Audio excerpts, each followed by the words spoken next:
ನಮಸ್ಕಾರ, ನ್ಯೂಸ್ 26ಗೆ ಸ್ವಾಗತ.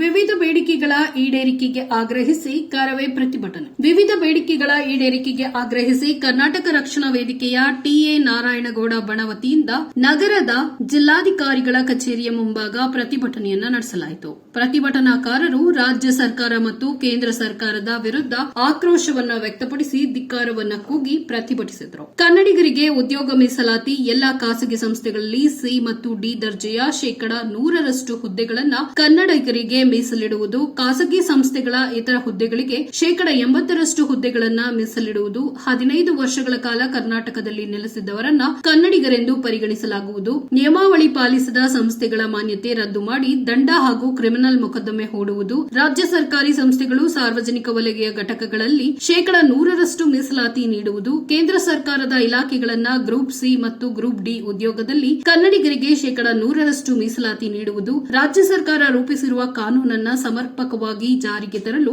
ಕನ್ನಡ ಅಭಿವೃದ್ಧಿ ಪ್ರಾಧಿಕಾರಕ್ಕೆ ಹೆಚ್ಚಿನ ಅಧಿಕಾರ ನೀಡುವುದು ಸೇರಿದಂತೆ ವಿವಿಧ ಬೇಡಿಕೆಗಳನ್ನು ಒತ್ತಾಯಿಸಿ ಪ್ರತಿಭಟನೆಯನ್ನ ನಡೆಸಿದರು. ಯಾವುದೇ ರೀತಿ ಇನ್ನು ಕನ್ನಡಿಗರಿಗೆ ಕೆಲಸ ಸಿಗುವ ವಿಚಾರವಾಗಿ ಯಾವುದೇ ಸರ್ಕಾರ ಕ್ರಮವನ್ನು ಕೈಗೊಂಡಿರೋದಿಲ್ಲ. ಇದರಿಂದ ನಮ್ಮ ರಾಜ್ಯಾಧ್ಯಕ್ಷರಾದ ನಾರಾಯಣಗೌಡರ ನೇತೃತ್ವದಲ್ಲಿ ಇವತ್ತು ರಾಜ್ಯಾದ್ಯಂತ 31 ಜಿಲ್ಲೆಗಳಲ್ಲೂ ಕರ್ನಾಟಕ ರಕ್ಷಣಾ ವೇದಿಕೆ ಹೋರಾಟವನ್ನು ಮಾಡ್ತಾ ಇದೆ. ನಂತರ ಪ್ರತಿಭಟನಾ ಸ್ಥಳಕ್ಕೆ ಅಪರ ಜಿಲ್ಲಾಧಿಕಾರಿ ಗೀತಾ ಹೊಡೆದ ಅವರು ಆಗಮಿಸಿ ಪ್ರತಿಭಟನಾಕಾರರ ಮನವಿಯನ್ನ ಸ್ವೀಕರಿಸಿ ಮಾತನಾಡಿದರು. ಈ ಪ್ರತಿಭಟನೆಯಲ್ಲಿ ಕರವೇ ಜಿಲ್ಲಾಧ್ಯಕ್ಷ ನವೀನ್ ಕುಮಾರ್ ಎಸ್, ಉಪಾಧ್ಯಕ್ಷ ಮಂಜೇಶ್ ಎಚ್ಎನ್, ಪ್ರಧಾನ ಕಾರ್ಯದರ್ಶಿ ಅನಂತ್ ನಾಗ್ ಜಿ ಗುಂಡ್ಲುಪೇಟೆ, ತಾಲೂಕು ಅಧ್ಯಕ್ಷ ಸುರೇಶ್ ನಾಯಕ್, ಸಂಘಟನಾ ಕಾರ್ಯದರ್ಶಿ ವಿ ಜೈ ಶ್ರೀನಿವಾಸ್ ನಾಯಕ್, ಮುಖಂಡರಾದ ಸಂಜಯ್ ಎಸ್ ಪ್ರಮೋದ್, ಜಗದೀಶ್, ಮಹದೇವಸ್ವಾಮಿ, ಕೃಷ್ಣಮೂರ್ತಿ, ನವೀನ್ ಕುಮಾರ್, ಆನಂದ್, ಗುರುಪ್ರಸಾದ್, ಮಹದೇವ ಪ್ರಸಾದ್, ರಾಜೇಂದ್ರ, ಭರತ್ ಕುಮಾರ್ ಭಾಗವಹಿಸಿದರು. ವರದಿ ಎಸ್ ಪುಟ್ಟಸ್ವಾಮಿ ಹೊನ್ನೂರು, ನ್ಯೂಸ್ 26 ಕನ್ನಡ, ಚಾಮರಾಜನಗರ. ಎಲ್ಲಿ ತನಕ ಹೋರಾಟ, ಎಲ್ಲಿ ತನಕ ಹೋರಾಟ,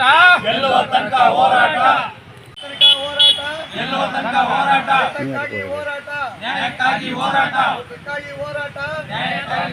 ಬೇಕೇ ಬೇಕು, ನ್ಯಾಯ ಬೇಕು, ಬೇಕೇ ಬೇಕು, ನ್ಯಾಯ ಬೇಕು, ಬೇಕೇ ಬೇಕು, ನ್ಯಾಯ ಬೇಕು. ರಕ್ಷಣಾ ವೇದಿಕೆ ನಾರಾಯಣಗೌಡರಿಗೆ ಜಯವಾಗಲಿ, ರಕ್ಷಣಾ ವೇದಿಕೆಗೆ ಜಯವಾಗಲಿ. ನಮ್ಮ ಹೋರಾಟದ ಉದ್ದೇಶ ಡಾಕ್ಟರ್ ಸರೋಜಿನಿ ಮಹಿಷಿ ವರದಿ ಜಾರಿಗೆ ಆಗಬೇಕು. ನಾವೇನು 58 ಬೇಡಿಕೆಗಳನ್ನ ಸರ್ಕಾರಕ್ಕೆ ಕೊಟ್ಟಿದ್ರಿ, ಅದರಲ್ಲಿ 45 ಅನುಷ್ಠಾನ ಆಗುತ್ತೆ ಅಂತೇಳಿ ಹೇಳಿಕೆನ ಕೊಟ್ಟಿರ್ತಾರೆ ಹಿಂದಿರುವಂಥ ಸರ್ಕಾರಗಳು. ಇದ್ರ ಬಗ್ಗೆ ಕರ್ನಾಟಕ ರಕ್ಷಣಾ ವೇದಿಕೆ ನಾರಾಯಣಗೌಡರು ಹಲವು ವರ್ಷಗಳಿಂದ ಹಲವಾರು ರಾಜ್ಯ ಸರ್ಕಾರಗಳಿಗೆ ಮನವಿಯನ್ನು ಮಾಡ್ತಾ ಬಂದರೂ ಕೂಡ ಯಾವುದೇ ರೀತಿ ಇನ್ನೂ ಕನ್ನಡಿಗರಿಗೆ ಕೆಲಸ ಸಿಗುವ ವಿಚಾರವಾಗಿ ಯಾವುದೇ ಸರ್ಕಾರ ಕ್ರಮವನ್ನು ಕೈಗೊಂಡಿರೋದಿಲ್ಲ.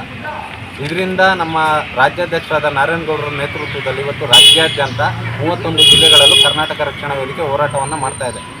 ನಮ್ಮ ಬೇಡಿಕೆ ಸರ್ಕಾರಿಯೇತರ ಕಚೇರಿಗಳಲ್ಲಿ ಶೇಕಡಾ 70ರಷ್ಟು ಕನ್ನಡಿಗರಿಗೆ ಉದ್ಯೋಗವನ್ನು ನೀಡಬೇಕು ಮತ್ತು ಖಾಸಗಿ ಸಂಸ್ಥೆಗಳಲ್ಲಿ ಶೇಕಡಾ 100ರಷ್ಟು ಉದ್ಯೋಗವನ್ನು ನೀಡಬೇಕು.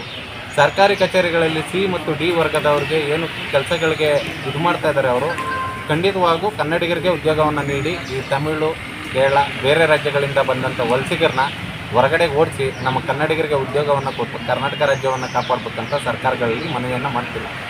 ಇದೇ ರೀತಿ ಸರ್ಕಾರಗಳು ಬೇಜವಾಬ್ದಾರಿಯಿಂದ ನಡ್ಕೊಂಡ್ರೆ ಮುಂದಿನ ದಿನಗಳಲ್ಲಿ ಉಗ್ರವಾದ ಹೋರಾಟವನ್ನು ಕರ್ನಾಟಕ ರಕ್ಷಣಾ ವೇದಿಕೆ ಮಾಡುತ್ತೆ. ಅದರ ರಾಜ್ಯದಾದ್ಯಂತ ನಡೀತಾ ಇದೆಯಲ್ಲ ಸರ್, ಉಗ್ರವಾದ ಹೋರಾಟ ನಡೆಯುತ್ತೆ. ನಾವು ಪ್ರತಿಭಟನೆ ಮಾಡಿದ್ವಿ, ಇಲ್ಲೇ 3 ಮಾಡಿದ್ರಿ, 3ರಲ್ಲೂ ಮೇಡಮ್ ಅವ್ರು ಬಂದು ಸ್ವೀಕಾರ ಮಾಡಿಲ್ಲ. ಮೇಡಮ್ ಅವರಿಗೆ ಪಾಪ ನಮ್ಮಲ್ಲಿ ಸಂಘಟನೆ ಸ್ವಲ್ಪ ಕಮ್ಮಿ ಇದೆ ಅಂತ ತಿಳ್ಕೊಂಡ್ರೆ ಮುಂದಿನ ದಿನಗಳಲ್ಲಿ ಇನ್ನೊಂದಷ್ಟು ಜನ ಸೇರಿಸ್ತಾರೆ.